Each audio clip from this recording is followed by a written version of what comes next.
Arabica, Robusta, how'd we get here?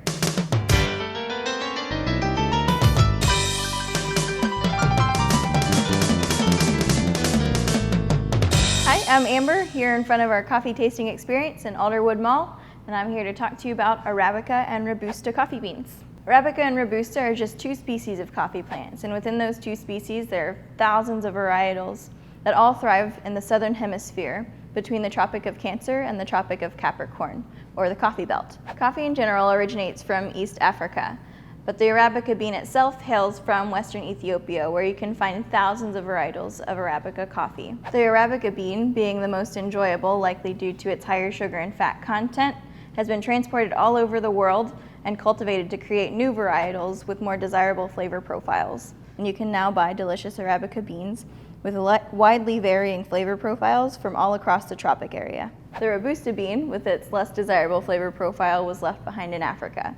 Sadly, this type of bean has historically given African coffee a bad rap because of its bitter flavor, despite the many delicious Arabica varietals that can be found on the continent. But the reason that Robusta coffee is more bitter is that it has about double the caffeine content of Arabica beans, and caffeine itself is bitter in nature. There are, however, a few upsides to Robusta coffees. They're much easier to farm. They grow at lower elevations, produce considerably more fruit per tree than Arabica plants with a shorter maturity time, and they're less susceptible to disease and pest infestation, all this making them much cheaper to buy. Some roasters still use them in their espresso blends because they make a nice long-lasting crema, likely due to having a lower oil content than Arabica beans. So what do you guys think? Do you have a particular region you like to buy coffee from? Let us know in the comments down below. Once again, this is Amber. This has been Coffee on the Brain. See you next week. Don't forget to subscribe.